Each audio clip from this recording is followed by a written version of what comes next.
Welcome to At the Buzzer Radio with your host, Jacob Force. Don't hate the player, hate the game. Are you listening?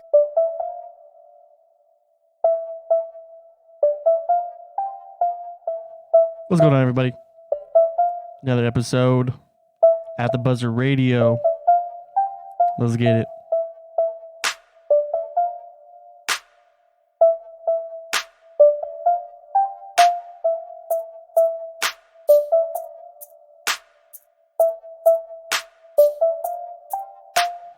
Woo!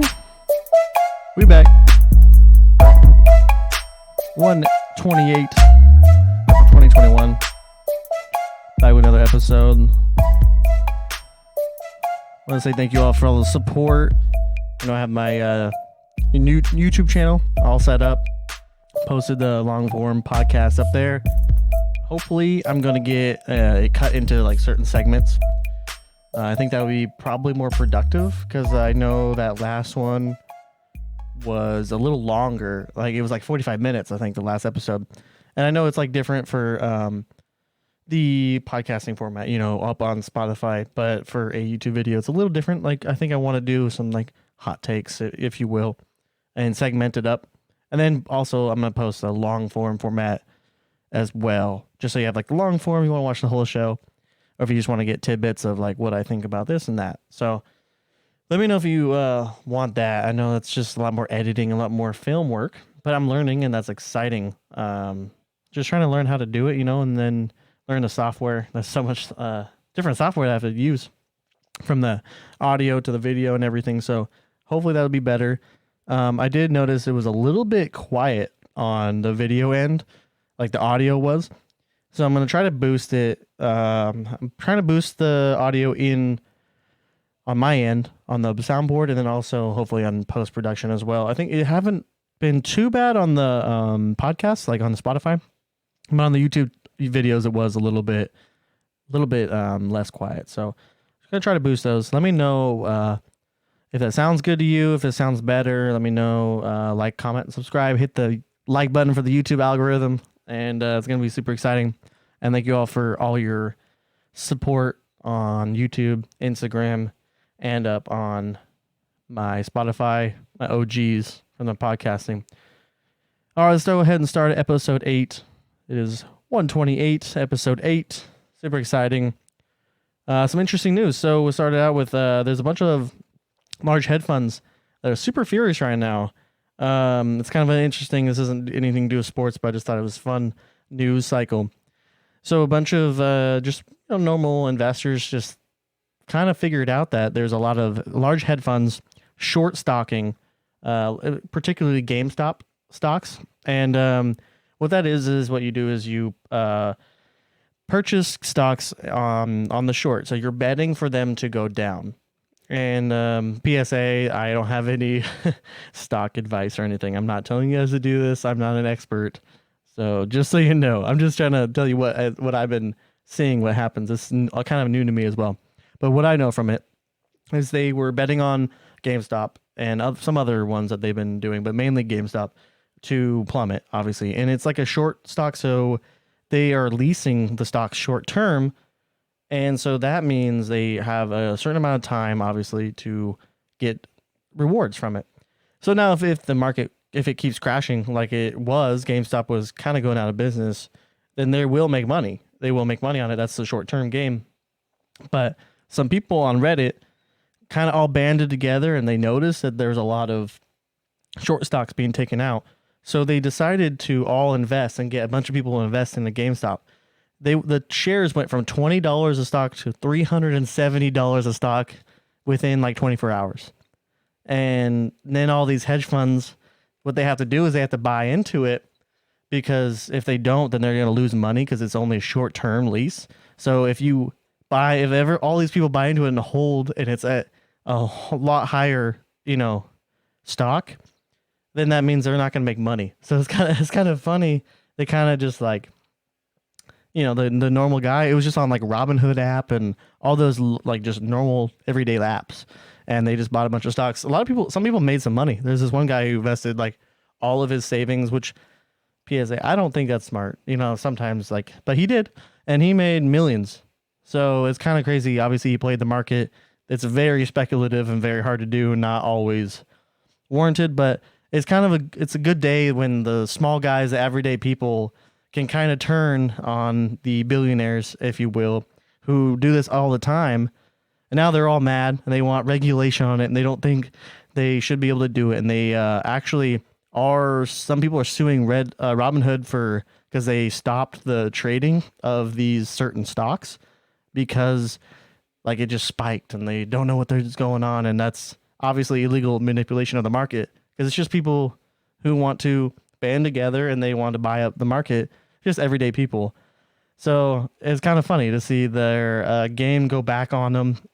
And so that's just a very interesting thing in the news. Keep an eye on that.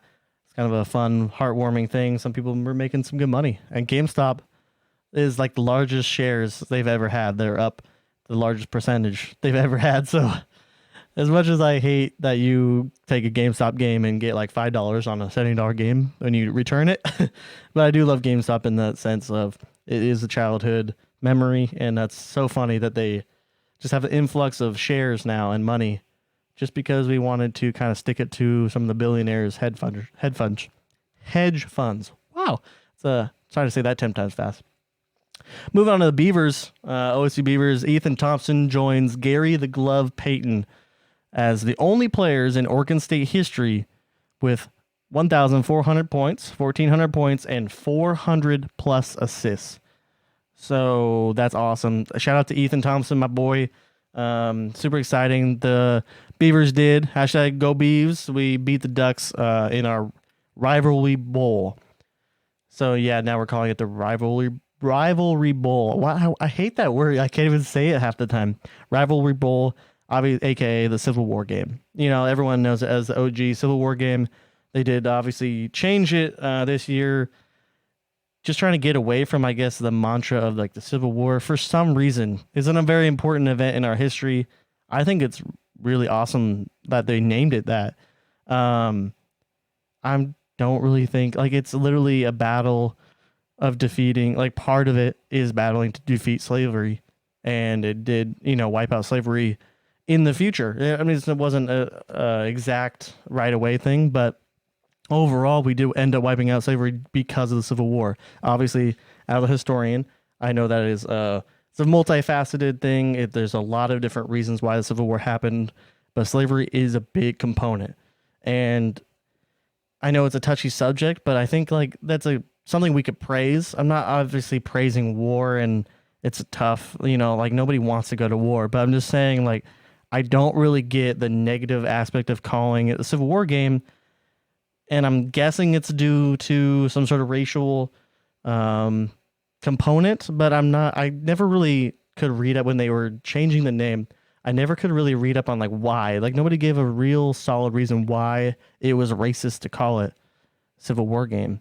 And it's been like that. It is one of the longest standing. So they first played 127 years ago, the first game in 1894. And it is the fifth most played college basketball rivalry game in the NCAA. So it's obviously one of the greatest history games, one of the greatest rivalries. And, at the end of the day, whatever your take is on it, obviously they changed the name. That's fine. We're going with the times.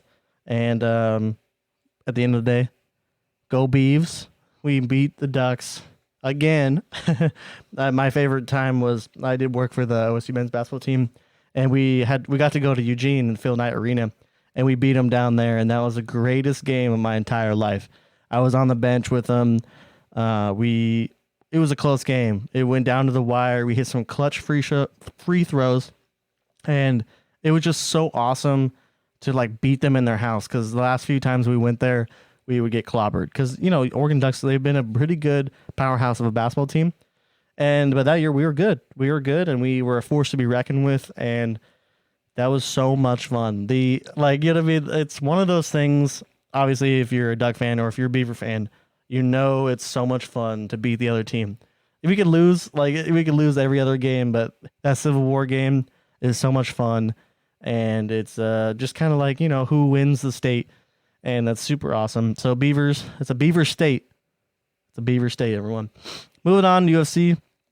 I was wrong. I was wrong, everybody. McGregor TKO'd in the second round. Poirier came out and fought. He looked really good. McGregor looked slow.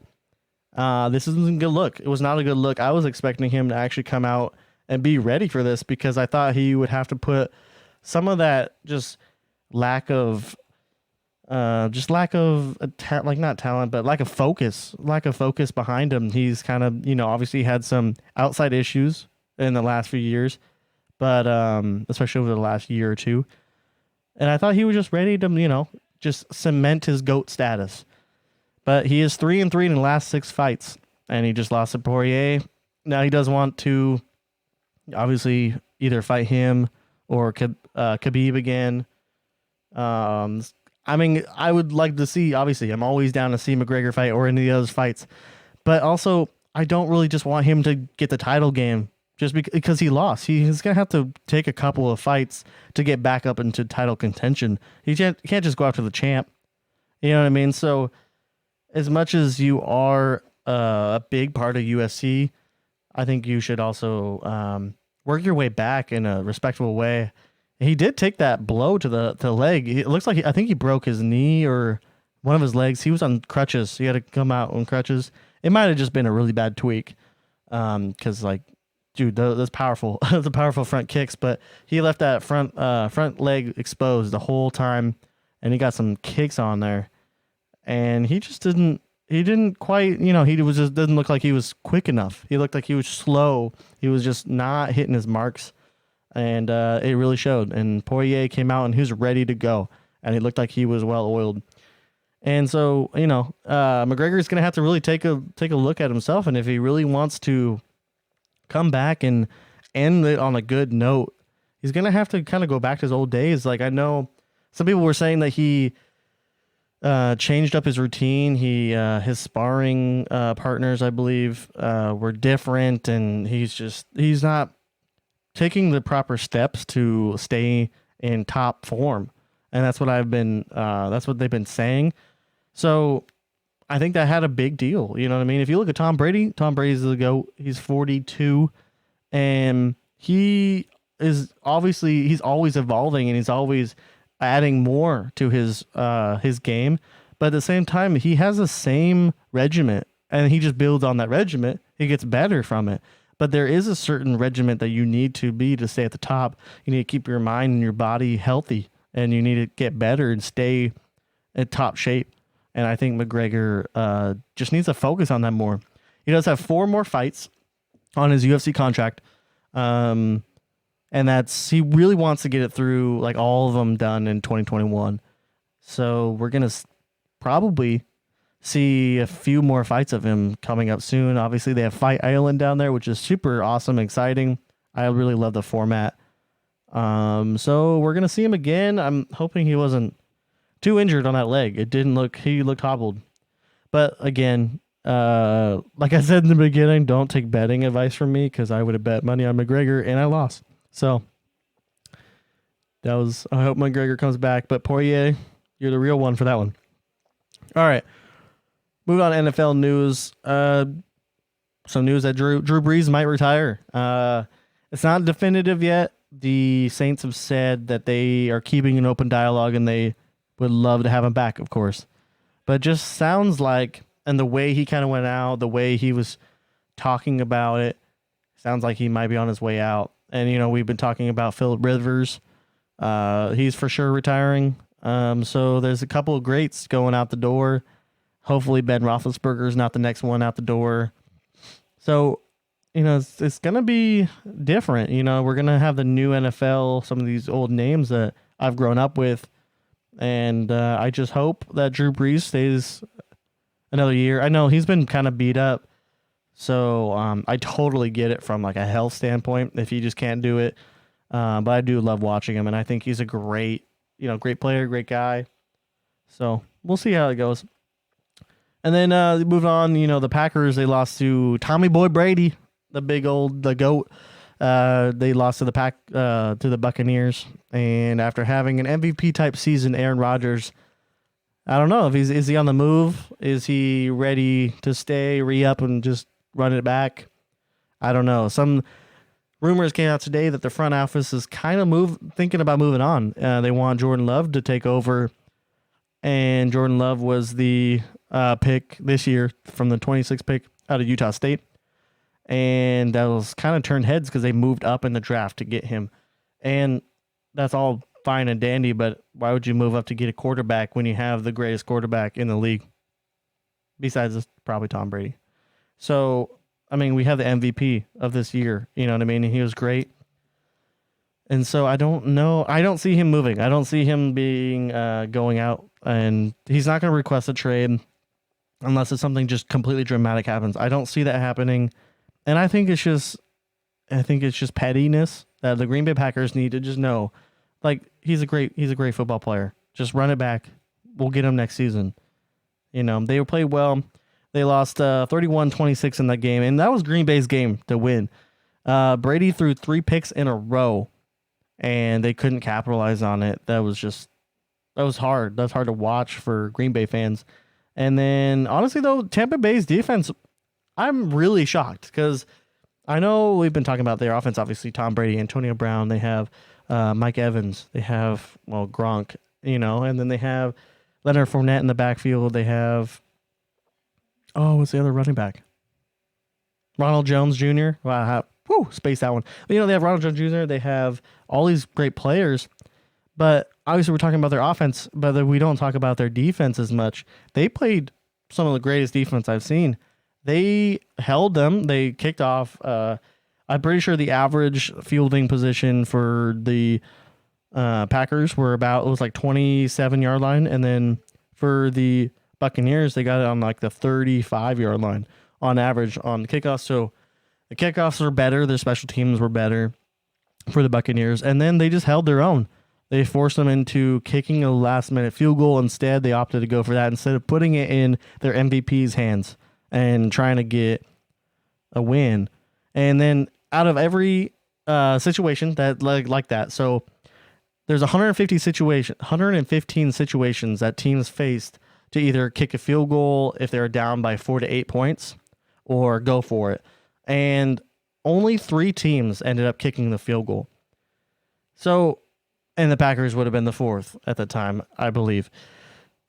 So obviously it's really an interesting slight to see. Why wouldn't they put it in Aaron Rodgers' hands? You know what I mean? Why aren't they letting him make that decision? MVP, bad man Aaron Rodgers. You know what I mean? I would put it in his hands. I get kicking a field goal, and then but you give it back to Tom Brady. So I'd rather try to get the points and just shoot for it. Just get an old-fashioned shootout, because with the field goal, you still give it back to Tom Brady with some time left. So I think they kind of messed up on that, and I think there was some big miscommunication between the coach and Aaron Rodgers on that one, because I don't think Aaron Rodgers even said that on 3rd down he wouldn't have drawn up that play. He wouldn't have called that play if he knew that they were going to kick it for the 4th round, and they wouldn't let him go back out there and take a 4th round shot at it, or 4th. So, yeah, the Packers like to kick the field goal, and the rest is history. Now there's speculation Aaron Rodgers might want out, or that people going to try to trade for him. The Colts, the 49ers, they all want these teams. The 49ers are his childhood team. They have the pictures surfacing up that have Aaron Rodgers in his 49ers uniform as like a kid, because he did grow up in the Bay Area. And so that'd be interesting. Obviously, Jimmy Garoppolo is hurt. He's been out, and they might want to move on from him. Obviously, they would take Aaron Rodgers in a heartbeat, whatever it is, if he's available. But I don't think that's going to happen. I don't think Aaron Rodgers wants that to happen, and I don't think the Green Bay Packers ultimately want that to happen. I don't know what is going on, but they're definitely, I don't think it's going to happen. And so, Tom Brady is now set up for another Super Bowl in his illustrious career. That's kind of wild, honestly. This is a really funny story that Kurt Warner, an old Super Bowl winning champion, MVP on the Rams, he took the Cardinals as well to their first playoff appearance. They did lose to the Steelers, I believe. I was old enough to watch that. I was rooting for Kurt Warner. I love Kurt Warner. I've always hated the Steelers, especially since when they played the Seahawks and that just shootout of a game that we got. It was rigged. The refs blew it.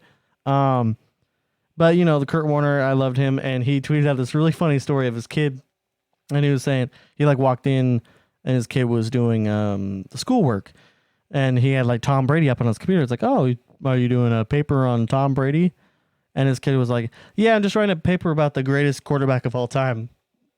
And it's like his dad's a ex Super Bowl winning quarterback. I just thought that was funny, and that's humble of him to post that. He's a great guy. Man, you can't win them all. I guess your kids. I'm sure his kid thinks his dad is the most amazing thing. You know what I mean? I have absolute respect for my dad, no matter what, even though he thinks he's good at basketball, and he thinks he's a GOAT, right? You know what I mean? So you're always gonna look past that. Moving on, Matt Stafford, also from the Detroit Lions, might be on the move. He did request a trade. So I think it's over, definitely. I think that one is more likely to happen. That one is for sure. He has the 49ers, the Colts at number 2, the Jets, the Bears, and the Panthers all on his list of teams, potential teams that he would be fine with going towards. I think he does have a few more years on his contract. I didn't look at his contract specifics, but I'm guessing he has at least 2 years. And so, I like the Colts. I really do. If they get Matt Stafford, I think that's a best fit. I think he'll love it there. With Phillip Rivers leaving and retiring, the Colts are definitely going to need a quarterback.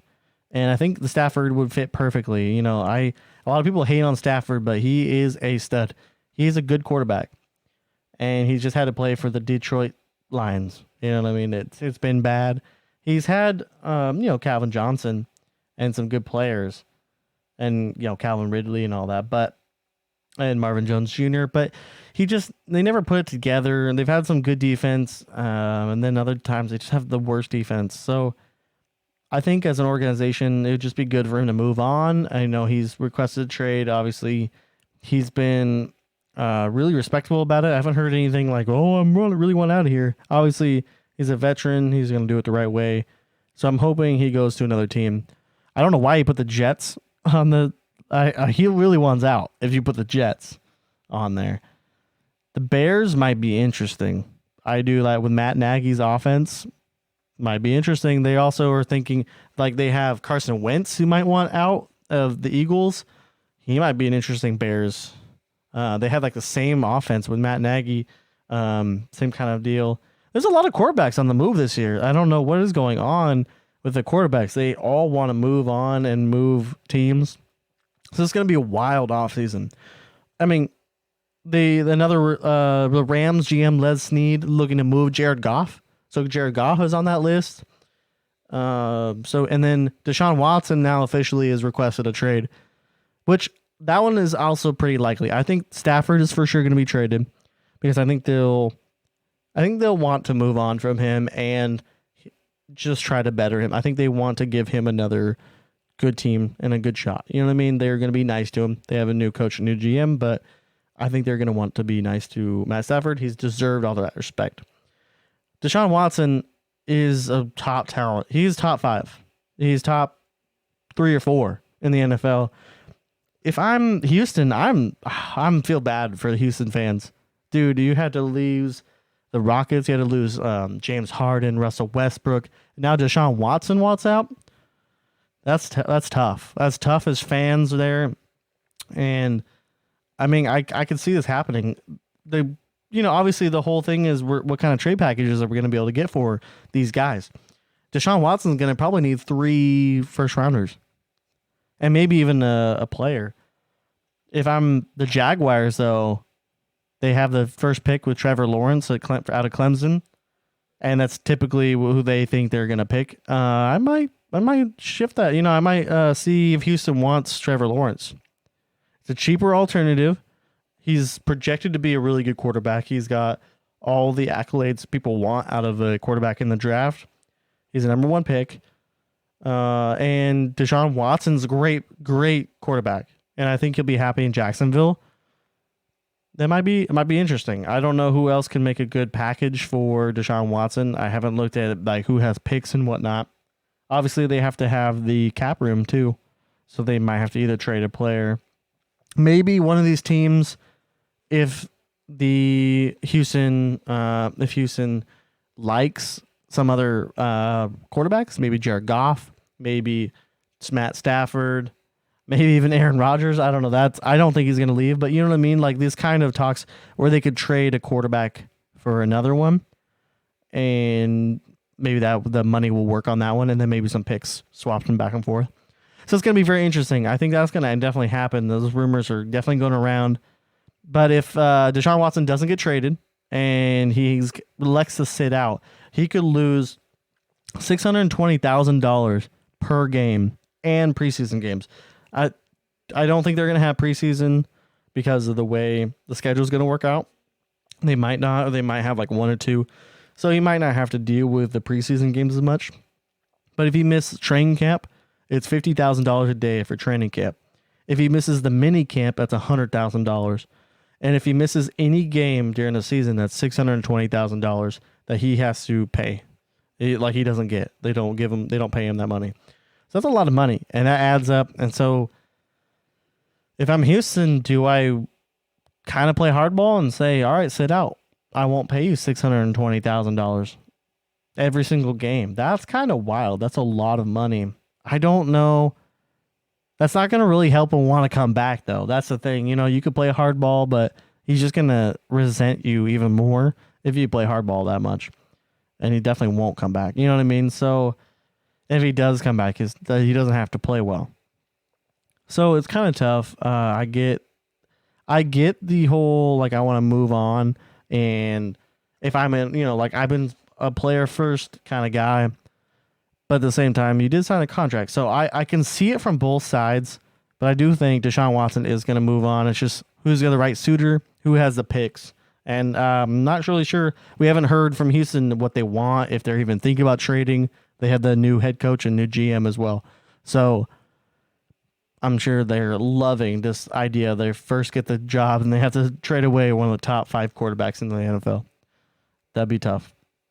Moving on, Super Bowl L5, LV, Super Bowl 60. Tom Brady, Patrick Mahomes. Who you got? Write down in the comments who we got, Tom Brady or Patrick Mahomes, who you think is going to win. It's going to be an exciting game.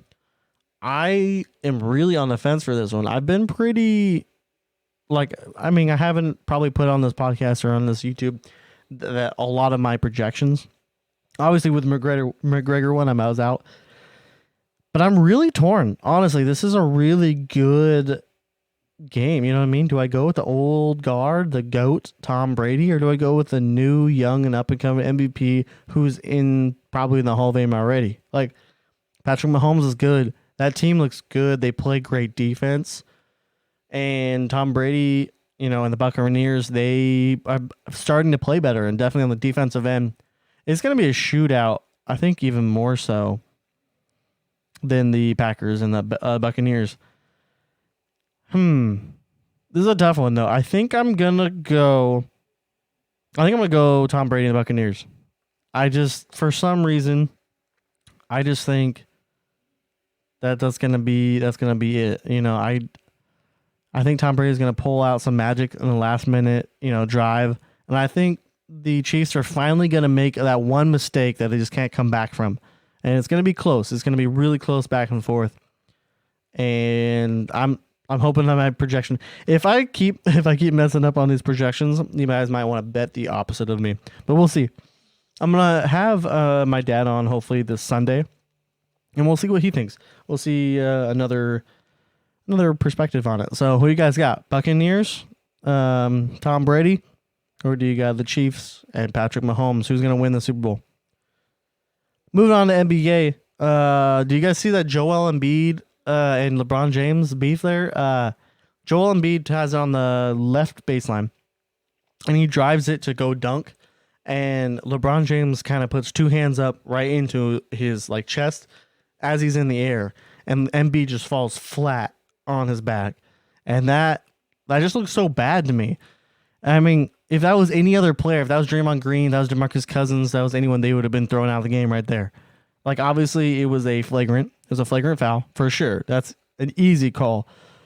But I would have been less mad about it if LeBron James was like, he looked down and he would be like, oh, well, let me help you. Like, I'm sorry. Like not saying like I'm sorry, but you know what I mean? How if you're playing pickup ball and like, the guys that are just terrible, they're trash and they are just mean, you know what I mean? Like they want to just harm you and like, they'll just do that kind of thing. Or the guys that, I get it. Sometimes you just get caught off position and you get caught into fouling someone because you're just way out of position, and that's just kind of how it works. And that's what I think LeBron James was. He was just caught too low on the rotation, and so he had to kind of haphazardly go up and try to block it, and he just ended up pushing him.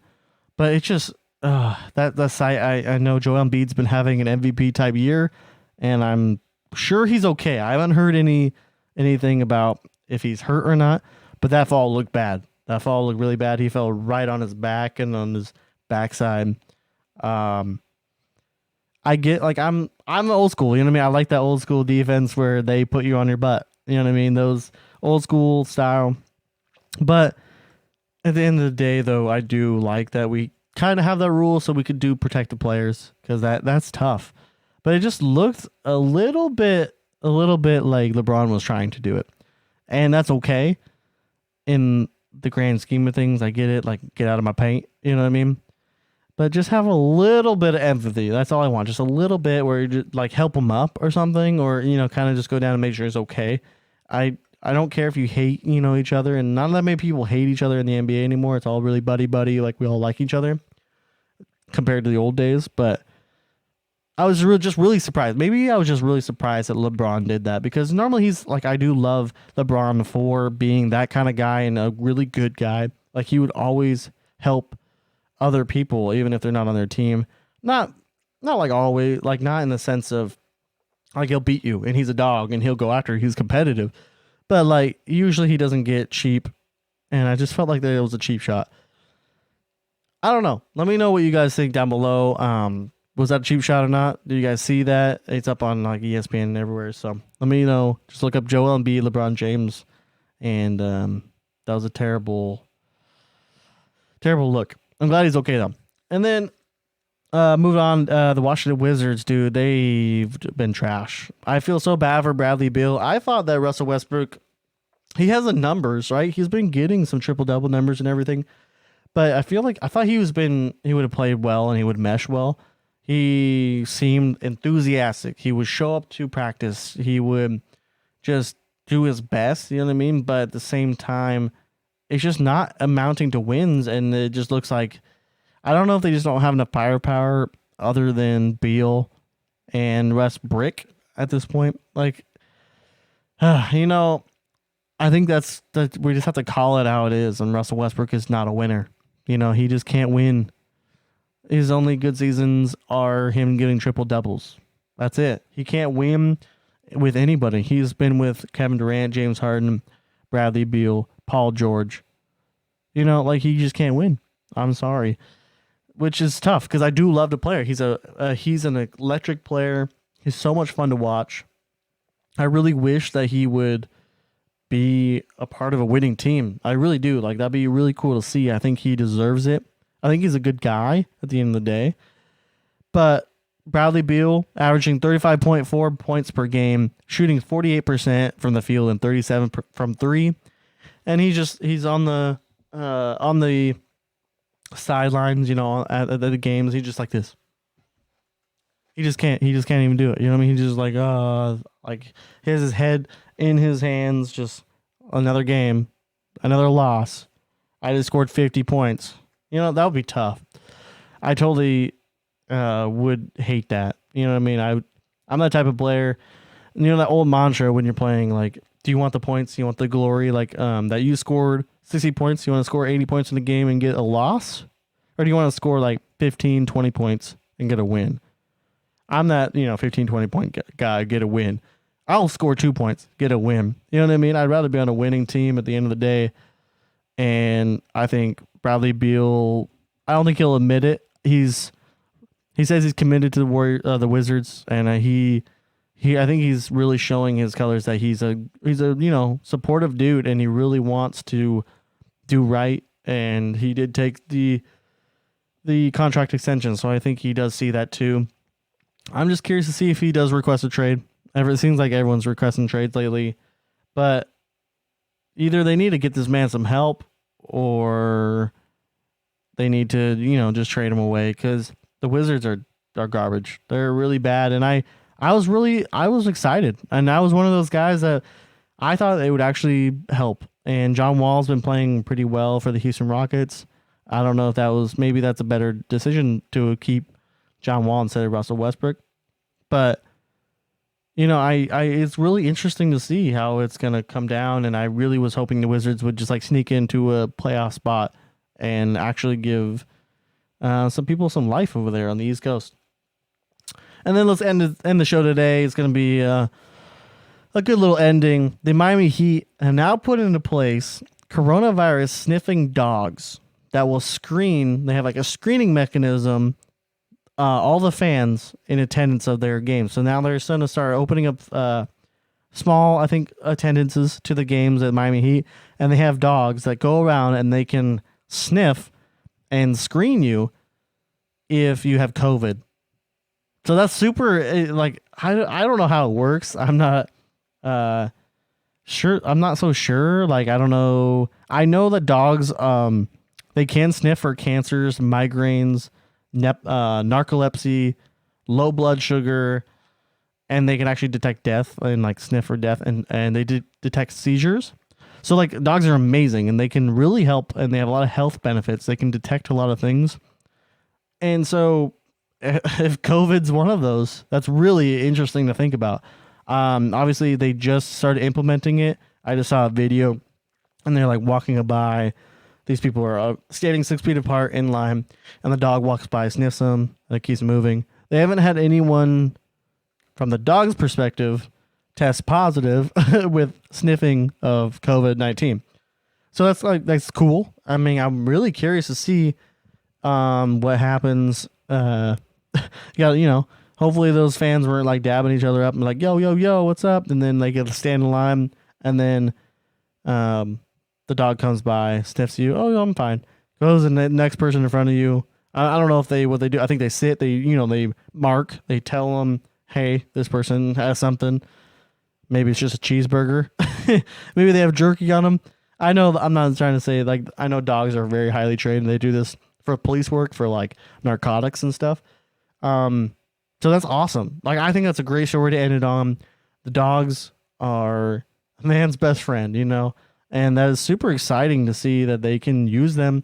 And if this works, if this is a legit thing, let's put these in all schools, all workplaces. You know what I mean? Let's get a dog. I want a dog at work that sniffs me instead of taking at work. Every week we have to take a coronavirus test, which I'm absolutely grateful that we have that ability. You know what I mean? So I know if I have it or not. And what it is this little small Q-tip, essentially. It's a very tiny one, and they shove it and they swab your nose, and then they test it.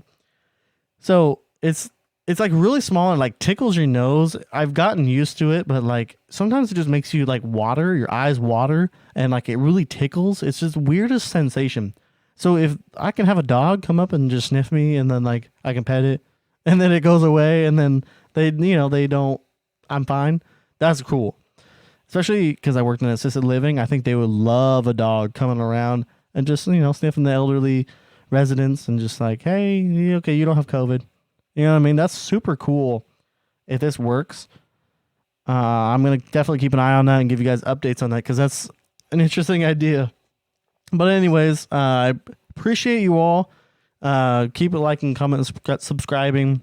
I'm going to be posting up, hopefully, more content. Like I said, I'm going to hopefully do more days, and I'm going to have my dad on soon, Lord willing. So I appreciate you all. Love you guys. Love you for your support. It's been super awesome to see some of you just, coming over and helping me out and giving me a like and a follow. And like I said, I'm up on YouTube. If you're on Spotify, listen to this up on YouTube. And if you're on YouTube or on Instagram, I am on Spotify as well. If you like podcast format or if you like video format. And yeah, let me know if you guys want more content like this and the long form or the short form, a little bit of both. So that'd be awesome to let me know. Thank you all so much. Love you. Peace out. Are you listening?